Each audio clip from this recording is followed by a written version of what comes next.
people who have developed their sort of aesthetic intuition can glean the same value from anything, any work of art, really anything, as they do from the greatest works of art. So you would think that Clifford the Big Red Dog has as much you can learn in it as Moby Dick. Yes. The way that our mind works is like it is based off of cause and effect and making connections, and which is reasoning essentially. Like the fundamental assumption of the field of psychology is that people act with reason. So if you disagree with this, you disagree with the entire fundamentals of the field of psychology. At that point, if you really believe the things that you're saying you believe, I don't think it's really worthwhile to have a conversation with you. Well, there you go, boys. We tried our best, huh? So I guess if we're going to be talking about art and all that, I think a good place to start would be, do you think that it's possible to say that art can be better or worse than other art? Do you think it's possible to say that? Sort of, in a sense, but hold on. Let's pump the brakes, man. You're jumping directly into the debate. I don't know who you are. You don't know who I am. Can we what's up, man? Sure. Who are you? Yeah. Yeah. Sorry. This is my first time ever doing something like this, so. Me too, man. Cool. I don't know. I don't do too much streaming. I just kind of do it here and there for fun. Mm-hmm. What I mostly do in my life is I'm a philosophy student. I just recently finished getting my bachelor's degree, and I'm planning to go to grad school for philosophy. Mm-hmm. And I also have a degree in English as well, bachelor's. So I kind of aesthetic philosophy, maybe you can kind of see how that kind of interests me with philosophy and English, kind of that kind of crossroads there. So I kind of get interested in that kind of stuff. How about you? Well, I guess I have none of that background in terms of academic anything, but I like to talk about philosophy, I guess, occasionally. I like to talk about spirituality, maybe that may be one way to put it. I like to drink a lot of tea. This is a tea setup that I have here. It's a tea stream that I have. Cool. Drink tea. So that's a little bit about me, I guess. And I really like music. You see, I have a piano back here. I like art. Got some artwork back here.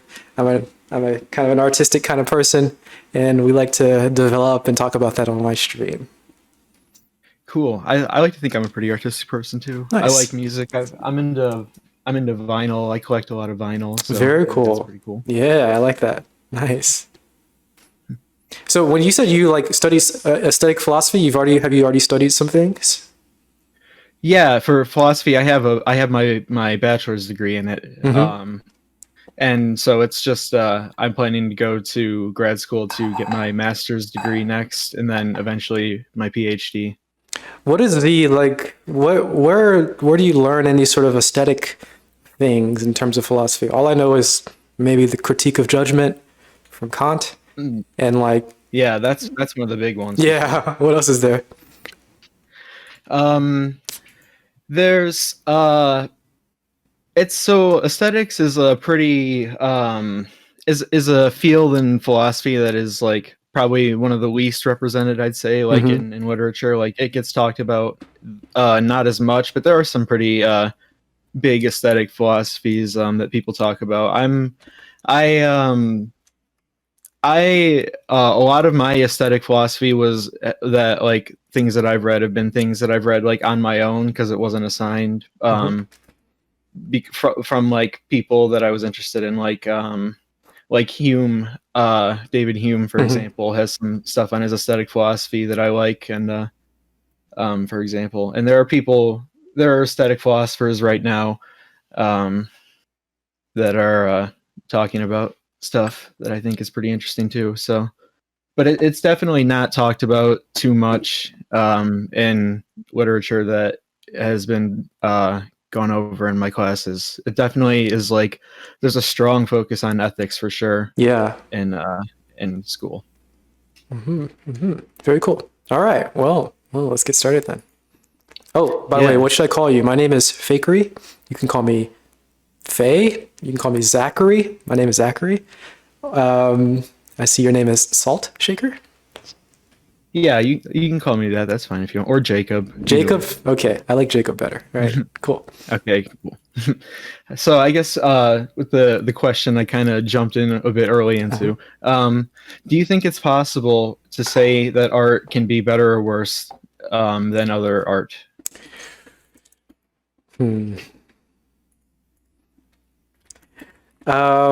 Yes.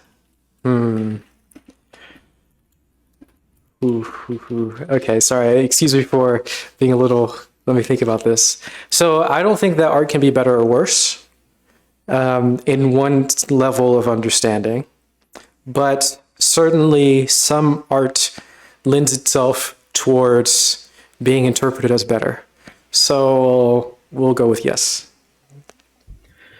So it sounds like your view might be similar to mine here, but it's a little bit hard to say. So would you say that is what you're kind of saying, that there's no like objectivity to art? Is that what would you say that that's accurate? Like the quality? I wouldn't say that. No, I wouldn't say that. You would say it's possible to have objective quality in art, you'd say. I don't think that it would be appropriate to evaluate art as subjective or objective. So you have to forgive me since I'm not very well steeped into the normal philosophical traditions, Western philosophical traditions. So I might say some weird things like that occasionally. So I guess would you say that so you think that there's no such thing as like good or bad in art then, you say? I would say that. I would say that, yes. Well, I guess my question there is if you think that that art is not able to be kind of talked about, that evaluated in that way, and you can't certain art is not really able to be elevated above other art, then how do you think that in universities that classes like music classes and art classes and literature and poetry classes and all of these classes, what do you think about these classes? Because that seems kind of how they derive their authority to me, is off of that. And so would you say that these classes are not really justified in existing, because in reality there's no way to evaluate these things? So why do we have this institutional authority granted to these positions? What's the purpose of this? So there's no reality to it. I wouldn't say any of that at all. I think that there are ways to evaluate art. They just wouldn't be in terms of good and bad. I do think that it is very important to refine your taste, which I think you do pretty well by going to art school and learning some theory, learning how to paint or whatever, learning music theory and stuff like that. I think this is extremely important, and I am a very strong proponent of learning art, learning the theory behind art and all that stuff. It makes it much easier to understand, and makes it gets rid of lots of blockages from being able to actually engage with the art closely. What's the point of going to college and paying though? Like why?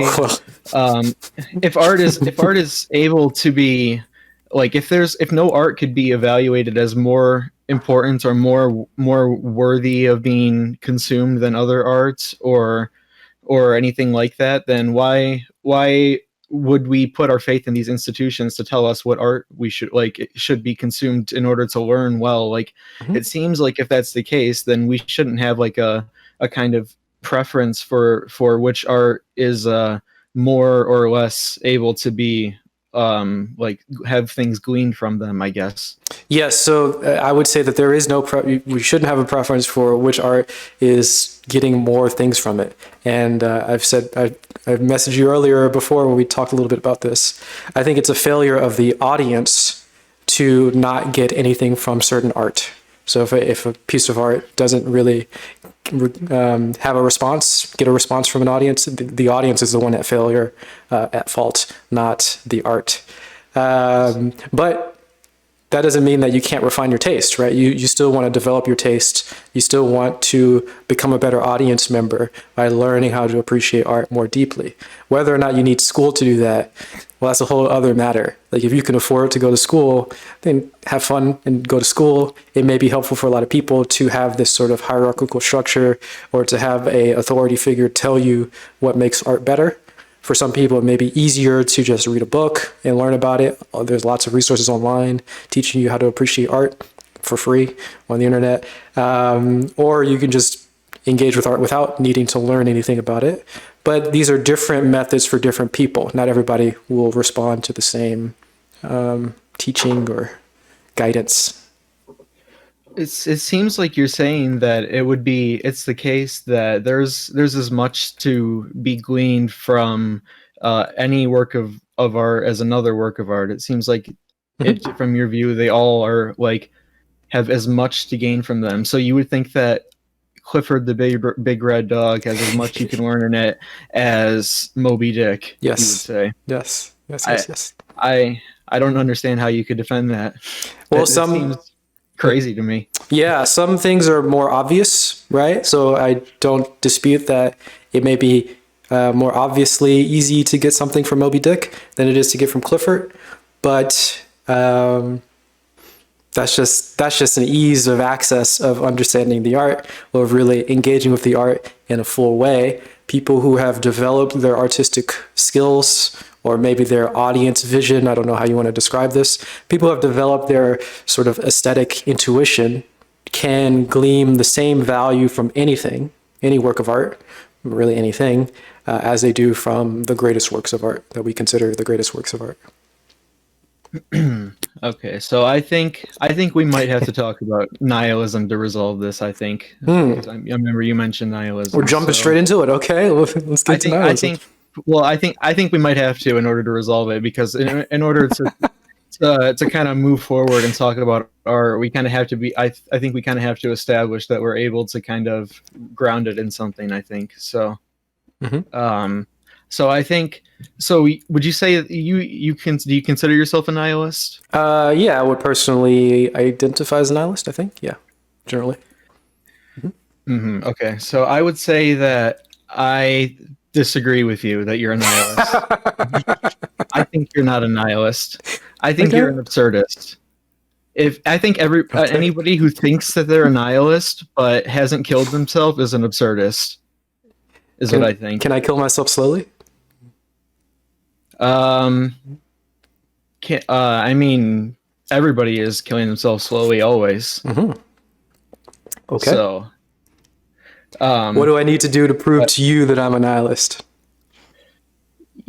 I think that in order for somebody to be a nihilist, they would have to I think that a nihilist is somebody who has killed themselves, because I think that the thing that keeps you from killing yourself is the meaning of your life. Interesting. Basically. Okay. And I think that if you accept that there is meaningless, like that everything is meaningless, then I think that the result of that would be like suicide. I think that you can't. I think that embracing nihilism is kind of I'm not saying kill yourself, obviously. No. I don't. I'm saying I don't want you to be a nihilist. So, are you familiar with Nietzsche, for instance? I am, but I want to pause for 1 second. It seems that your position, you think that a nihilist would say, nothing matters, therefore, I must kill myself. Kind of. I think that it's kind of. I think internalizing that belief that's what it results in. I think if you truly believe that your life is meaningless, you wouldn't kill yourself. Interesting. So I don't think that you really believe that your life is meaningless. I think you have meaning in your life. So I don't think you're a nihilist. Okay. So are you how familiar, do you know much about Nietzsche and his specific thought? Not very much, no. So Nietzsche, who's kind of, he's kind of the nihilist guy that everyone talks about. Yeah, isn't he anti-nihilist? Yeah, but he's kind of the one where it comes from. And so yeah, his idea of when he's talking about nihilism, for the first time, he's the first person talking about this idea. The way that he conceives of nihilism is a force that is going to be kind of encroaching on society that has to be combated, essentially. So he sees that as our institutions like religion kind of lose their power in society, as people kind of lose the things that gave them meaning in their life, because keep in mind he's writing after Darwin published Origin of Species. Sure. So this is kind of Nietzsche's kind of writing under the, like, he kind of takes it as accepted that the religion is like not real, and that it is going to, like, people are going to, as time goes on, accept religion less and less. And I mean, we can see that as being true, I think, based on how the rate of atheism is rising so much. So basically what he says is, like, this kind of loss of meaninglessness is going to be like an epidemic in our culture, where people are becoming less and less, like, have less and less meaning, and it's going to be an encroaching nihilism where people are losing out on their meaning.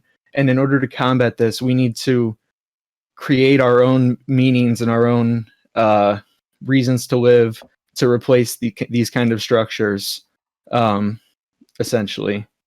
Do you follow what I went through there? Definitely. Yeah. So you would disagree with that? You would say that there's no point in that because it is meaningless? Is that what you would say, or what would you say? I would say it's not necessary. Yeah, that's it. So, yeah. so why? But also, why are you alive then? Why am I alive? Well, I don't understand the question. Like, my mommy and my daddy had a little four-way a couple years ago, and they did their thing. You have to make you make a continual choice to keep living, right? You have to living is a continual series of choices. So, like, you're not choosing. You're not making no choice by living. It's like every time you choose to eat, you're choosing to continue living. Like, you're constantly continuing to choose to go on living. So there has to be a reason that you continually choose to live, right? You could choose just not to, but you have some reason that you do, right? I understand your perspective, but I don't agree fully with what you're saying. So do you think that human beings don't act based on reason at all? Do you think that some people do. They are. I think that if you analyze anything, you can find reason. If you look through the world in terms of reason, you will see reasons for everything. But that's not a necessary way to look at the world.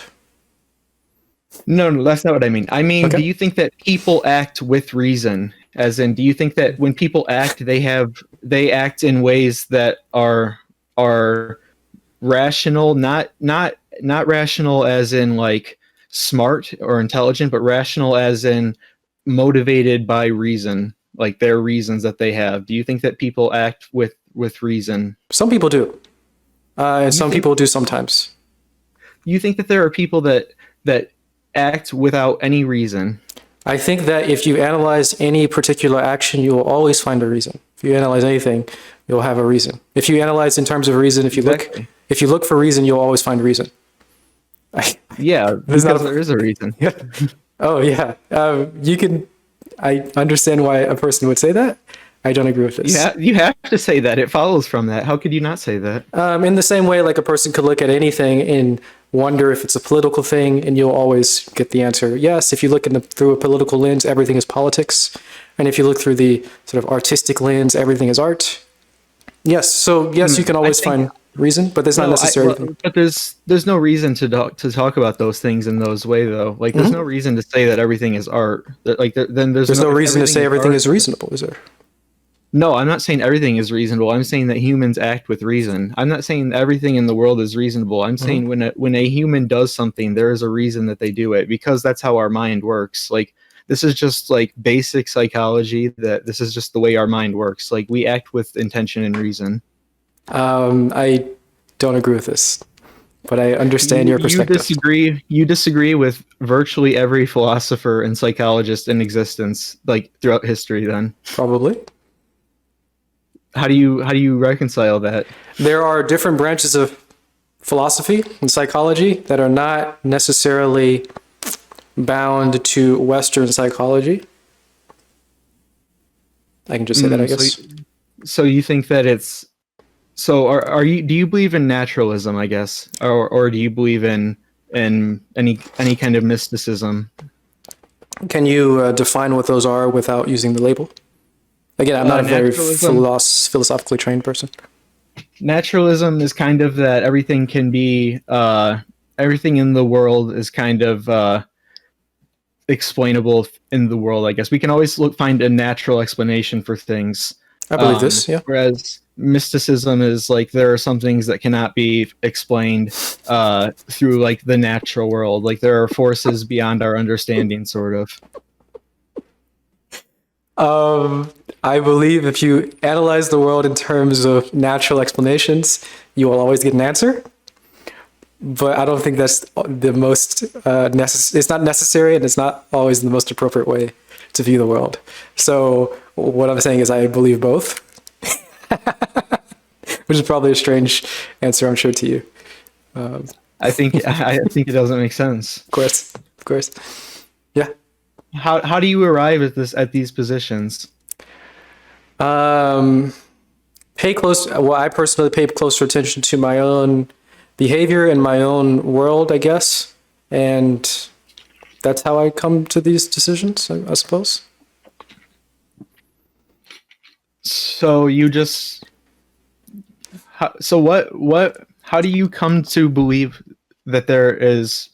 So okay, what do you think that exists that is mystical in the world? What do you think is? I'm not sure. Like,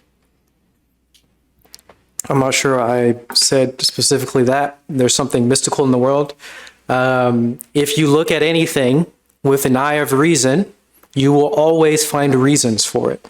So if I present you something mystical and you're looking with an eye of reason, you're going to find a reason for it. Like you're going to find something in the natural world to explain it.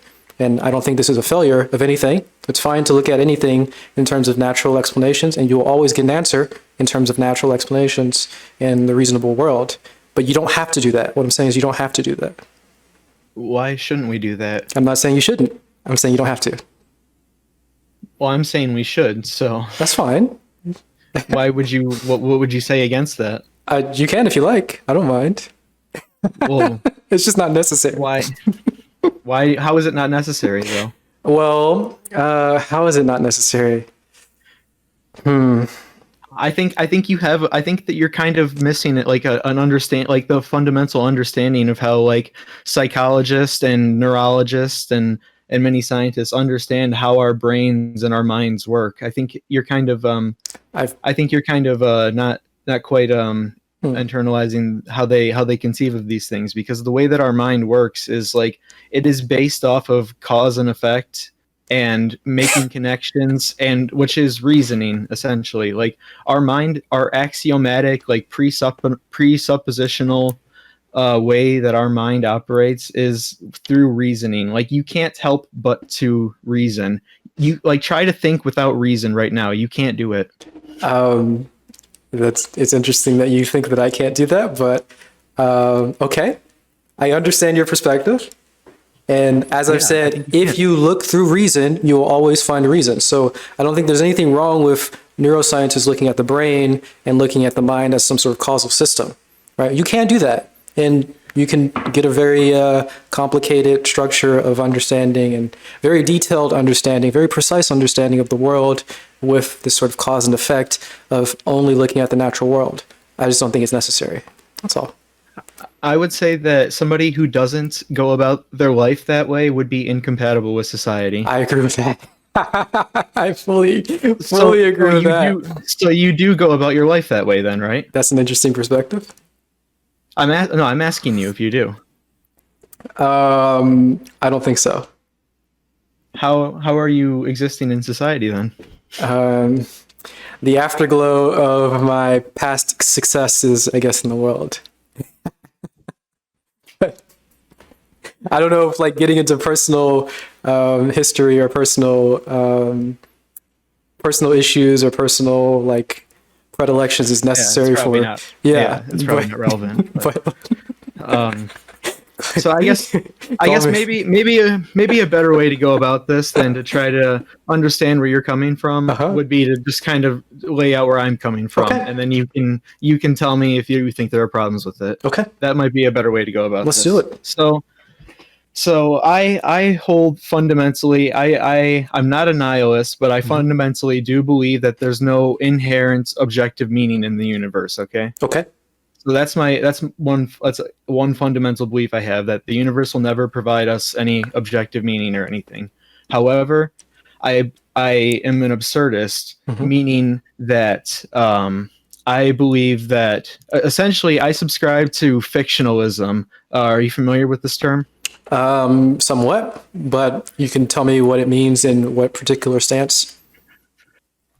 Essentially, I believe that it is necessary for part of the human experience to create these kind of useful fictions for our life that may not be necessarily true, but are nonetheless required to, or maybe not even required, but are useful or worthwhile to create, even though we understand that these are not an objective thing represented in the true nature of the world. And so, for example, there's moral fictionalism, which is that we can talk about moral and ethical things even though we accept that morality is not a part of the world.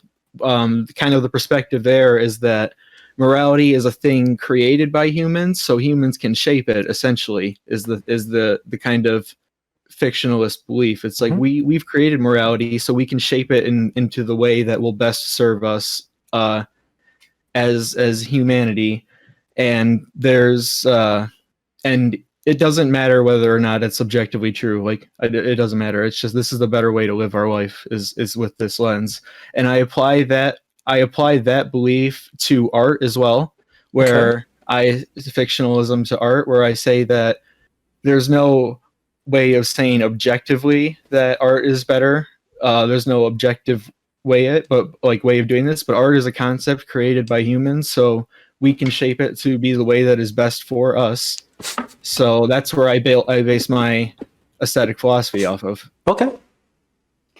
So do you have any problems with any of that? I wouldn't say I have any problems with it. I don't quite agree with the framing of it, but I think I can agree enough. We agree enough to not have any issues, really. I don't think. Okay, so I guess with that established, I guess I can go into the art stuff then more specifically. Yeah.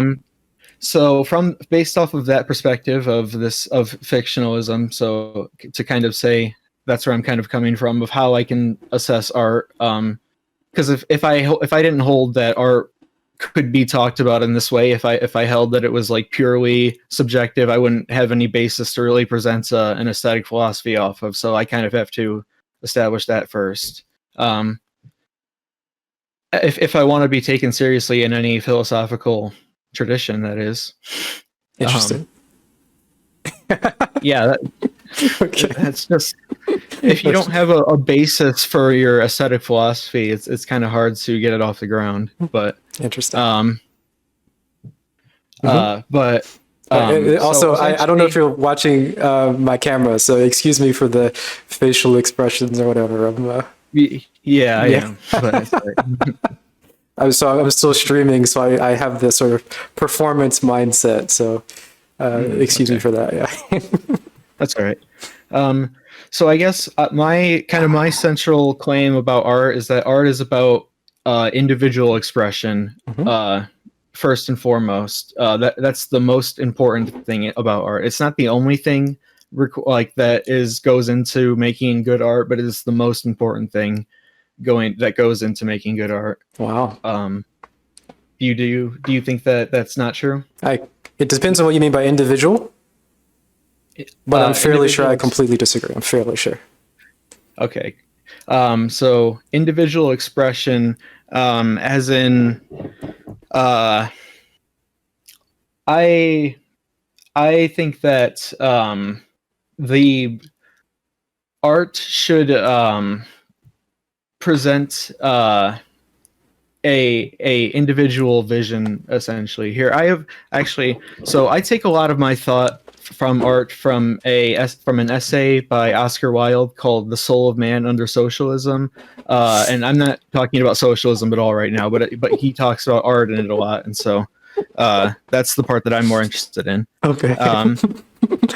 So a little quote that I have from him Okay. that I'll read off real quick is he says, "Art is individualism, and individualism is a disturbing and disintegrating force.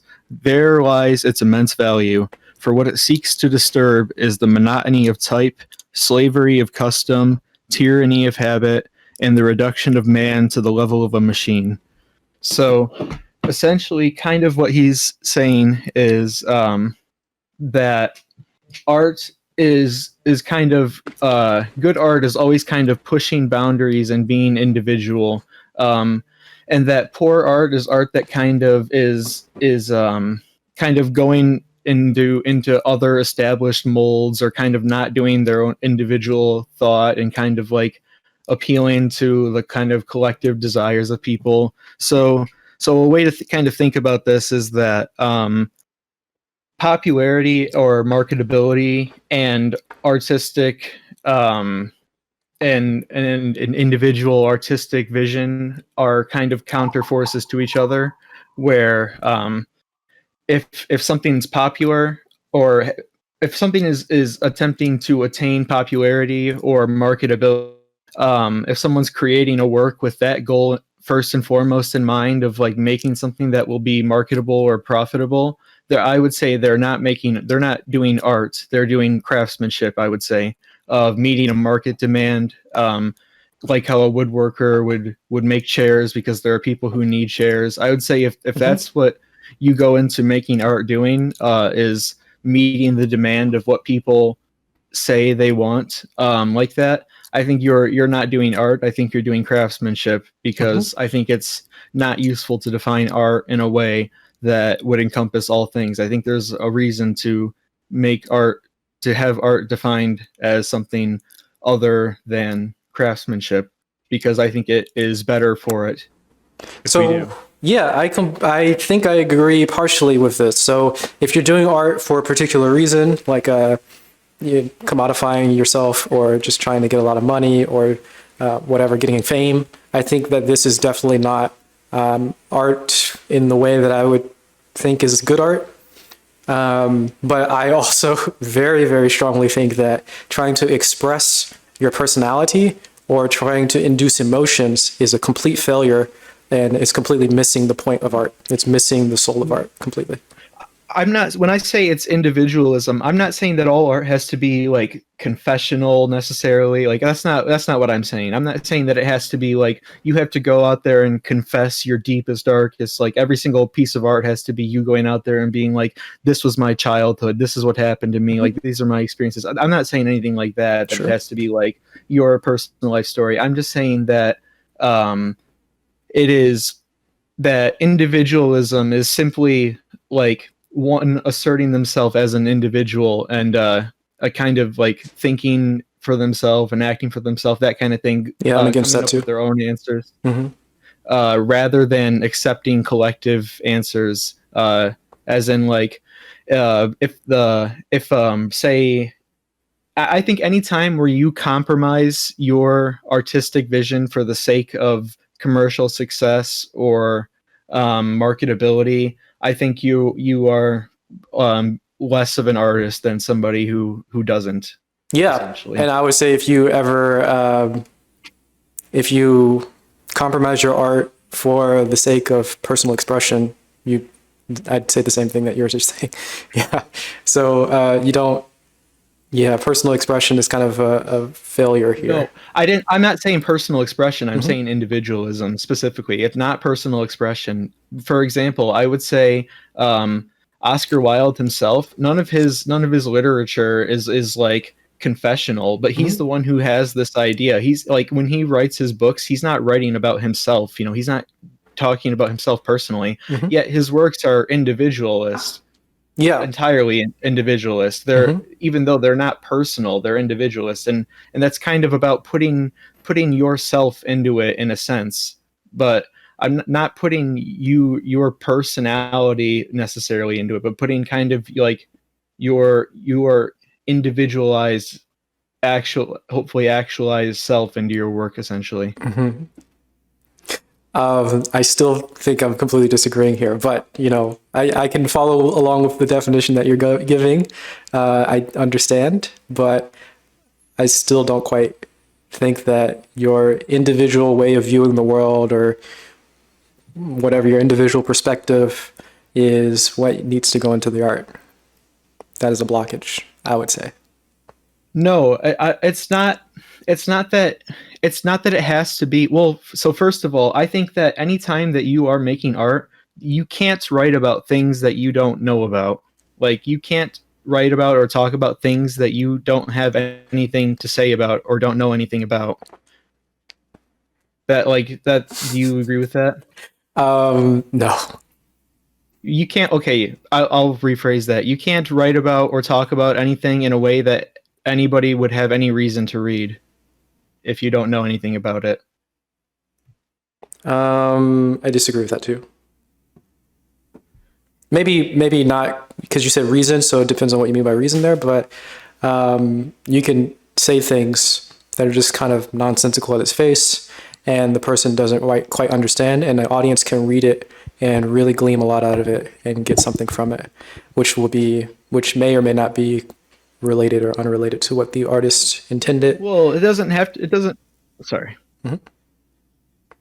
So it doesn't matter if it appears nonsensical on its face. If it is sensical, like, that doesn't really matter. Sorry, I threw that in there. I think if there's nothing to be gleaned from a work of art, I think there's no reason for us to call it a work of art, essentially. Interesting. Mm-hmm. That's because of the fact that this goes back to my fictionalism. Mm-hmm. I think we define terms like art in the ways that suit us, right? That are better for us. So if our idea of art contains things that are of no benefit to us whatsoever, Mm-hmm. I think it's not art. I have no reason to call that art because I subscribe to this fictionalist belief of art. Mm-hmm. That these are fictions. Yeah, we definitely completely disagree here. I think if you're getting benefit from your art, you've missed it. Like, now you're just doing pragmatism, I guess, or you're getting benefit, and that's your activity, is getting benefit, and that's cool. There's nothing wrong with that, but that's not art. If you're getting benefit from it, you've missed the art. Humans act in self-interest, though. You can't do something without benefit for it. Interesting way of thinking. Psychological egoism. Sure. Yeah, I think that is a very helpful way of looking at the world in some situations, to analyze everybody's actions. I disagree that it's a helpful way of looking at the world. I think it's not a very helpful way. I think it's. I mean, it's maybe in some situations. In some situations, lead to a lot of problems. But I think it's just true. I'm not saying that people are necessarily going to act in ways that are quote unquote selfish, but that they're self-motivated in all instances. As in, even if they do something quote unquote selfless, they do it for their own self-interest still, because it makes them feel good. And to me, that doesn't lessen the act in any way. Mm-hmm. Like, I don't think that makes it any less good because you feel good things, because you feel good about it. But like, that's the reason why you do it, is because you feel good about it. Like, in the end, even selfless things are motivated by self-interest. Like, and I don't think that makes them any less valuable, but I think that's just the case, right? No, it's not the case, but I agree with the premise, I think. Well, not the premise, but, and of course, you probably don't think that I agree, but you can look at the world in terms of benefit of whatever particular system that you're looking at, a person, a self, whatever you want to call that. If you look at a person, let's say a body and a mind, if you look at this person and analyze all of their actions in terms of benefit to them, you will always get an answer, and you'll always see that they're benefiting themselves, but you don't have to view the world in that way. But you can. I mean, there's nothing wrong with it, and you'll always see that in that terms, but you don't have to.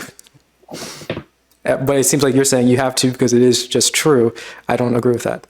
I don't think that it's helpful to think about people as acting this way. That's where fictionalism comes in, because I hold that you can hold beliefs about the nature of the universe, the nature of the way things work, and then you can also hold separate beliefs about how we ought to interact with these things as humans. That's how I go about these things. So I have my beliefs in the things that I believe just are true based off of scientific research, based off of psychological understandings of things, based off of metaphysical writings, all these sort of things. I have my beliefs about the way that the world works in reality, but then there's also the way that we ought to, as humans, interact with the world, and this is separate from that sphere, but it's Sure. influenced by it. But this is where a lot of fictionalism comes in, Mm-hmm. because these are not based off of these are not based off of like objectivity necessarily in the universe. These are based off of these are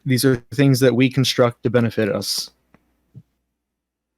Yeah, I think I mostly agree there. I just don't agree with that, where we started in the beginning here with egoism, psychological egoism being true. I don't buy it. And maybe I've overspoke or overstepped by saying it's a helpful way of viewing the world, but I think you can view the world in that way. It's not necessary. It's not true.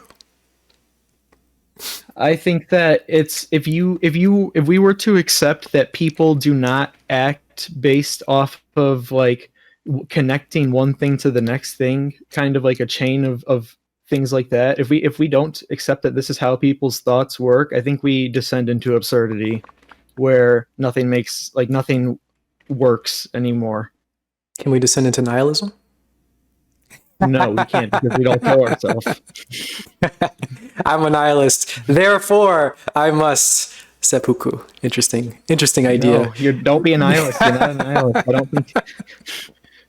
Nobody is a nihilist. I don't think. Like, I don't believe that anybody who is alive is a nihilist. Interesting viewpoint there. Unless they are maybe like restrained and like unable to kill themselves, maybe that could be possible. Like if you're a nihilist, you would have no reason to continue living, because that's the way that human minds operate. Like, this is something that Kant kind of talks about in the way that our mind works, where we have there are structures of the way that our mind works that we cannot go beyond. Like, we are kind of in a human frame, like a machine that kind of like organizes like and structures the way that we think about things, that like we cannot surpass this, because this is like the way that our mind works. Like, kind of like an animal can't just like start thinking about things in a way that we think about things. Like, we can't just change the way that our mind processes thoughts, because there's a biological reality to how it's structured and how things are organized in our mind in terms of how the processes work. This is what all academic fields operate under, this assumption essentially, that there are things about our mind that are traceable like this, that we have to kind of accept as axioms. That's kind of what this term means, of things that are fundamentally true about being a human, sort of. And one of these is the fact that our mind operates in terms of cause and effect and based off of reason. It is just the case that like when you are like doing something, you are operating off of reason. Like, this is just how it works. You can't, there's no way you can really deny this, because it's like anytime that you do something, like, you are doing it with a reason. Like, if you have no reason, you won't do anything. Like, not doing something is like do you understand what I'm saying? I certainly understand what you're saying, and I disagree, but I don't think that the disagreement that I have doesn't seem to be landing with the way that you're responding here, right? I'm not denying that you can always analyze the world in terms of reason. That is not my claim, I guess. I'm just saying that it's not necessary. So when you say that this is just how humans act, I'm viewing like you're saying yourself, that you view the world in terms of reason and you always see reason. And I say, yes, you can always do that, but you don't have to. And then you say, well, look at this thing, I'm viewing it in terms of reason and I see reasons. Yes, you do. Yeah, and look, psychology and science and cause and effect, yes, you're looking at the world in that way. You can see that. but you don't have to. And then you say, present me something where I can see it. Exactly. I can see something that doesn't have reasons, even though you're wearing the glasses of reasons and you're always going to see reason. Well, of course, if I present anything to you, you're going to always see reason. But not everybody. Because there is reason. That's how the human mind works. It's unfortunate that there are a lot of people who are bound to one mode of interacting in the world. But we've all been there. That's the way that you interact in the world. If you didn't believe in reason and cause and effect, like, how do you know when you go to move your leg is going to move? Because you believe that it, like, you understand the cause and effect of the world. You understand that when you will your leg to move, your leg is going to move. And you use reason and intention and attention in doing this action. There's a deliberate process behind this, and it's reasoned. You're not a robot. You're not acting off of like, there's not like a crank on your back that like you spin and then like you wind yourself up and then you go. It's like you have a mind that is directing your actions. Like, this is how our being a human works, is that we have a mind that directs our actions, and that mind operates off of reason. Like, that's what it means to be a human, is having a mind that directs our actions off of reasons, cause and effect. Wow. Yeah, I definitely don't want to deny your experience. I won't step on how you view yourself or how you view humanity, but I will say it's not necessary. That's all I'll say. How you can't just say that. You have to say how it's not necessary, because I just told you my explanation for why it is necessary. So you have to tell me. Well, I'm not denying how it's not necessary. I'm definitely not denying what you're saying. If you view the world in terms of reason, you will always see reasons, and you can do that if you like. You just don't have to. I'm telling you I'm telling you do have to. Tell me how you don't. Because I just told you how my argument for why you do. Because I say even the simplest things that seem mindless have reason and intention behind them. Everything has intention and reason if you view the world in that way. Yes, I agree with that. No, well, okay, but we are, as humans, we are forced to view the world that way.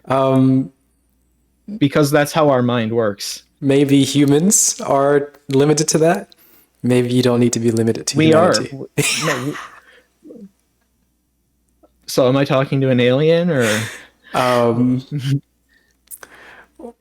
sure you can analyze the scenario, and you can view it in many different ways. I'm guessing by most accounts you'd be talking to a human, but you don't have to only view the world in that way.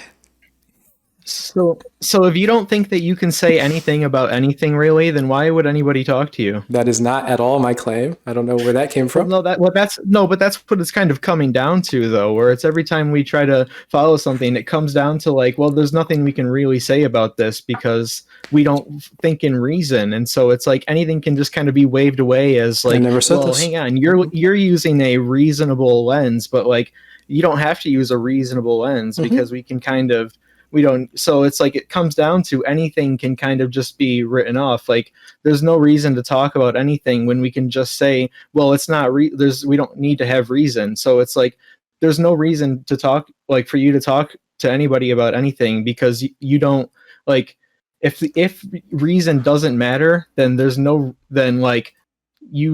why would you talk to anybody? Or why would anybody talk to you? Yeah, I feel like there's maybe a bit of a conflation with many different types of nihilistic stances, I suppose, that we may have been rolled into that response that you just had there. I'm not saying that reason is a bad thing. I'm not dismissing reason. I'm not saying it's the wrong way to view the world. I'm not saying there's any problem with reason. I'm just saying it's not necessary. It doesn't mean that you must deny it. Doesn't mean that you must disconnect from reason. I like reasons. I like to develop my reason. It's just not necessary.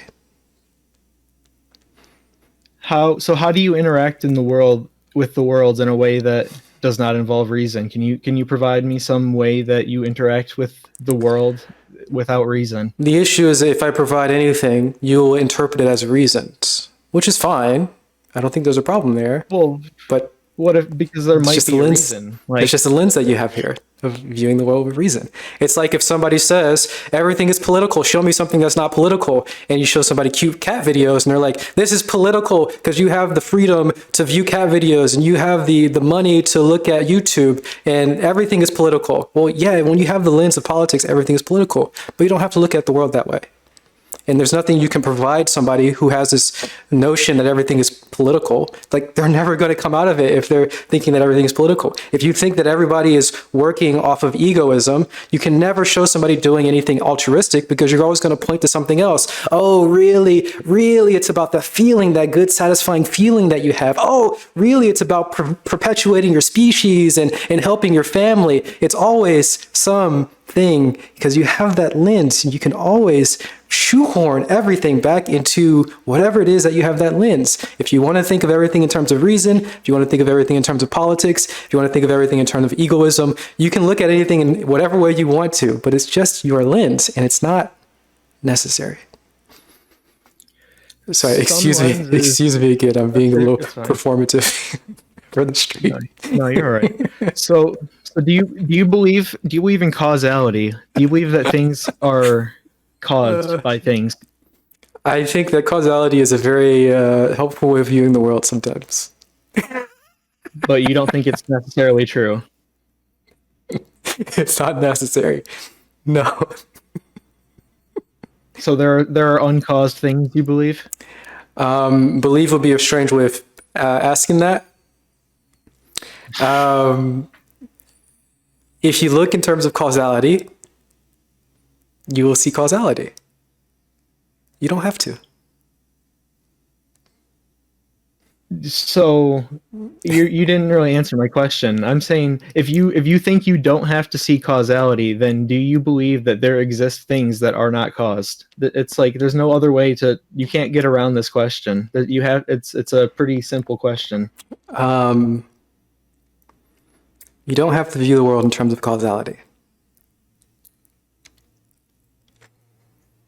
Yeah, but I am. So I'm asking you, do you think that there are things that are uncaused? So you are. If you're viewing the world through causality, everything is causal. And that's the end of the story there, I guess.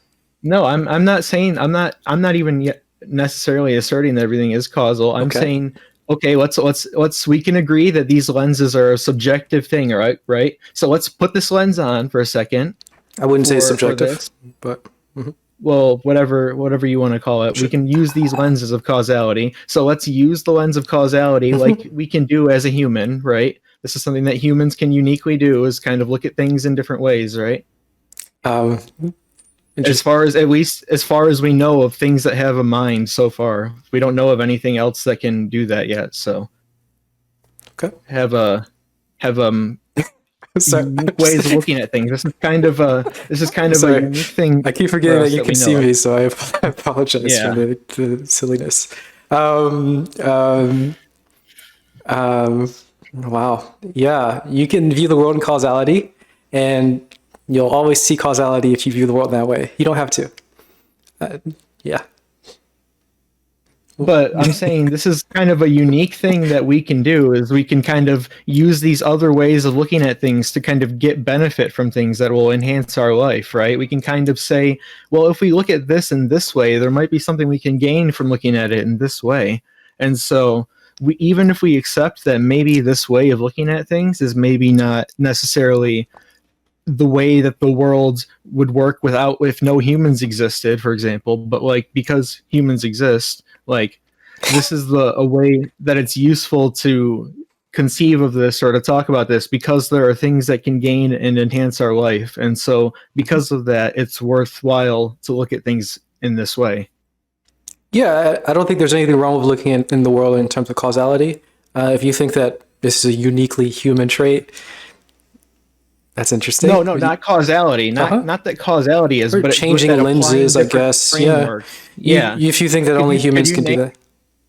Could you name another species that can apply another lens of analysis on the world? Species. It seems that you have the lens that only humans have this capability.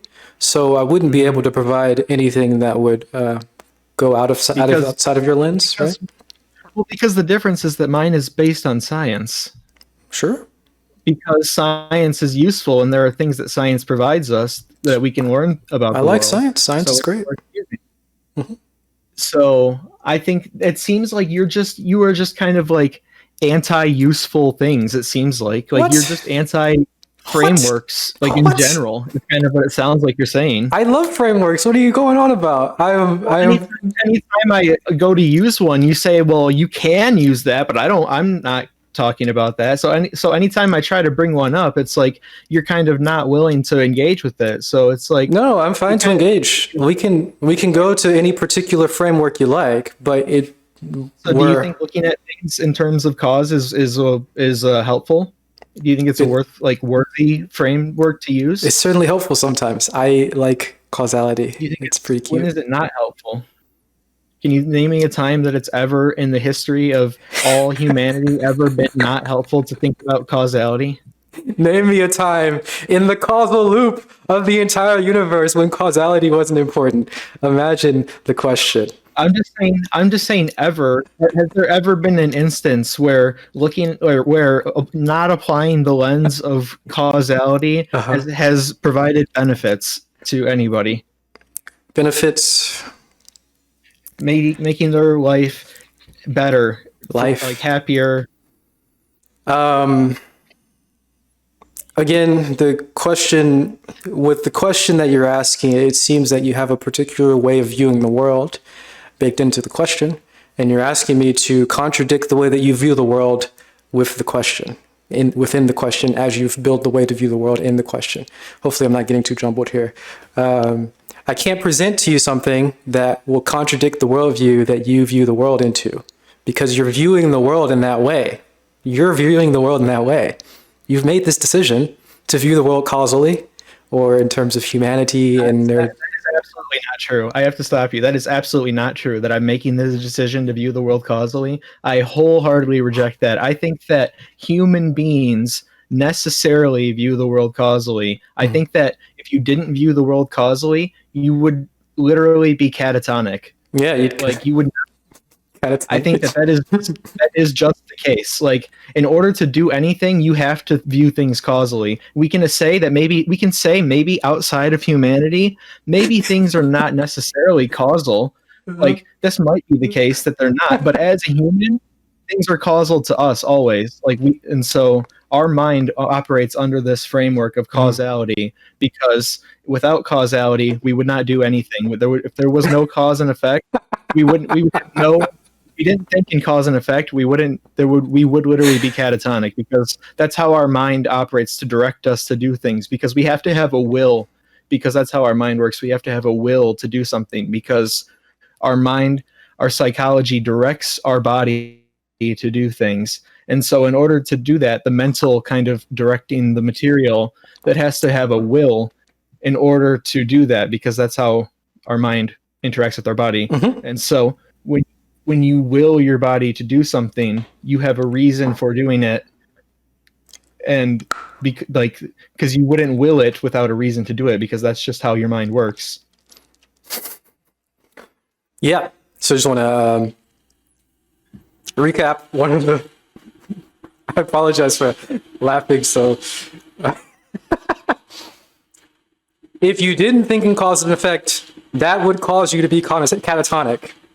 If you didn't think of in terms of meaning, you would necessarily kill yourself due to the depression of not having meaning. I mean, let's just appreciate Well, the not ridiculousness of exactly the these things. depression. No, it's not. They're not ridiculous at all. This is actually very commonly accepted. Like the fact that you think these are ridiculous, I think Very is pretty commonly. funny because these are academically like positions that are like taken credibly in many academic circles. So I think it is kind of like strange that you think that like do you think that like you just are more versed in these things than people who dedicate their life to studying these things? Like, do you think that you have some kind of far-reaching wisdom that nobody else in the world could have? Because you're kind of very quick to dismiss things as being ridiculous like this. Like, despite the fact that there are like, it seems like you're kind of very quick to write off things that like very smart and reasonable people believe in. Like, I think that you might kind of want to take a step back and kind Reasonable. of and kind of evaluate this. The fact that there are people that are smarter than both you and I who have some major disagreements on a lot of things, and it might be worth it to kind of think about what they have to say. It's fascinating again that it seems that you think that I'm dismissing the intelligence or whatever the achievements of people in I disagree with them on almost everything. I don't disagree with these people on probably anything, right? Just one thing. It's not necessary, right? When you're saying it's true, it's not. One way to view the world is in terms of reason and in terms of, causality or whatever it is. And that's fine. It's not necessary. That's all. I think you're just wrong. This is something that Kant says that pretty much every philosopher post Kant accepts. This is how he talks about axiomatically. This is kind of just the way that our mind works. Is we have things that are a priori true about the way that our mind works that we know before experience. And axioms are kind of things that are not justified because like we don't need to justify them because they are just true as part of the human experience. If somebody is having a human experience, they are exercising these certain things, like applying the lens of cause and effect to the way that they make their decisions. That is just the way that you go about these things. Like if you disagree with this, you disagree with the entire field of psychology. Just on its face, you think that if you disagree with that fact right there, you think that psychology is a pointless thing, because that's literally the fundamental assumption of psychology, is that people act with reasons that we can understand and kind of understand and help craft into better ways. Is kind of the fundamental assumption of the field of psychology, is that people act with reason. So if you disagree with this, you disagree with the entire fundamentals of the field of psychology. Just to put that out there. You disagree with many philosophers. I'd say probably most of them you disagree with. Like, I have a fundamental belief that accept this, because most people after Kant accept this fundamentally. So you disagree with most of the field of philosophy fundamentally. So just putting that out there, that just to let it be known that like you just said you don't think, like, you don't discredit these institutions, but you do discredit these institutions because your beliefs, like you're saying, necessarily say that these fields are operating off of faulty assumptions, which I wholeheartedly disagree with. Okay.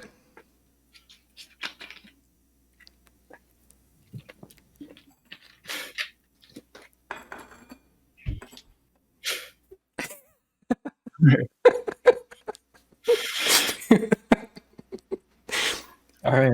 You want to call it there, I guess? Really? We didn't get into art at all. Oh man. Well, I mean, I thought. I don't know how much time you have. It's kind of hard to get into. It's kind of hard to get into art. Like, if I can't really assert anything with any reason, like if there's. It's fun to use reason. To say that. Well, if you think that there's no reason to say that anything is any one way or another, then there's no reason to talk to you about anything, because it's just at the end of the day going to come back down to the same thing. And so that you're at that point, if you really believe the things that you're saying you believe, I don't think it's really worthwhile to have a conversation with you about these things, because there's nothing to talk about. Okay. Well, if you don't think that there's any reason to talk to me, I guess that is one way to view the world. Not under your the way that you view the world. I don't think there's any conversation we could really have based off of that. I think that the way that you claim to view the world kind of makes you incompatible with having any kind of serious intellectual discussion about anything. Wow. Okay. Well, I see I think that I'm not welcome. Case. Yeah. No, I don't. No, I don't mean to be. I'm sorry. I don't mean it to be rude, but I just think that I think you seem like a nice person. You seem like a good person, but I just think that I don't think I could engage in a conversation when you can't accept like fundamental things, like presuppositional things like this, like that humans act with intention or with reason, or view things in cause and effect. Like, these are just fundamental things that are like built into how people talk about things and how people interact with the world. And so if you don't think that these are things that are necessary about how the human mind works, then we can't really talk about anything, because you can wave away anything that I say by saying that not everything has to have a reason based on how humans act, or not everything has to have this. So there's no point to having a discussion with you at that point, because there's nothing that we could even, there's no way to talk to you or like reach, like get to your mind, or anything like that, because you are on an island essentially away from the entire world, where nobody could reach it, because you've like so fortified it away from the world that nothing else could ever come near it. So there's no reason to really have a conversation. Wow. Yeah, well, all I can say is that I never, at any point, dismiss anything that you're saying or any of the fields of psychology, and I would never do that to put my lens or my way of viewing the world on a higher plane than anybody else's. But you're asking my opinion if I agree with certain things, and I honestly give you the answer here. And there are different ways of viewing the world, but that does not mean that we mustn't view the world in your particular way. However, I understand the frustration, and I understand the perspective that you have, thinking that I could dismiss things later down the road just because I have slightly stranger views that are not quite normal in Western philosophy, I guess. So I understand the frustration. I understand the criticism. I think fair to call it criticism. And well, I had a good time personally. Hopefully you did too. I did enjoy the conversation. Okay. I hope you kind of think about kind of things I say, and your kind of the ability that you would have to communicate with people based on the framework that you have, and how it separates you from kind of the rest of humanity if you truly view things this way. I think it's a worthwhile thing to kind of consider there. Okay. All right. I appreciate the discussion. Yeah, man. Catch you another time. Maybe, maybe not. Have a good one. Please take good care of yourself. It's very important. Yeah, you too. See you. Bye-bye. Well, there you go, boys. We tried our best, huh? But this is, I don't know how we come here, right, where he thinks that I am dismissing all the things that he is saying, where I haven't dismissed anything, right? There was at no point in the conversation where he presented something and I said, psychology isn't real and like cause and effect isn't true, therefore dismiss your point. I never said that. And I wouldn't say that because I'm very strongly against stepping on other people's viewpoints. But of course, he doesn't give me the grace or the opportunity to even do that. He asked for my position, and my position is slightly different from his, and he thinks that necessarily means that we can't go further, which, I mean, I understand, but it's not the case. Reminds you of Sam and Jim. Well, there you go. Wow. Amazing. We tried our best connecting with folks. Maybe we'll have a conversation with you. Hey, anytime, man. Join the Discord. Exclamation point Discord. You can join at any point in time, and we can hang out. So what do you do, guys? What do you do when you have strange positions you're not worth talking to? Must I hide all my positions? I don't know. I don't know. I'm not sure. Not sure how you feel about this one. Yeah, well, yeah, I don't know, man. We tried, boys. We tried. Do you like good energy? Like, comment, and subscribe for more.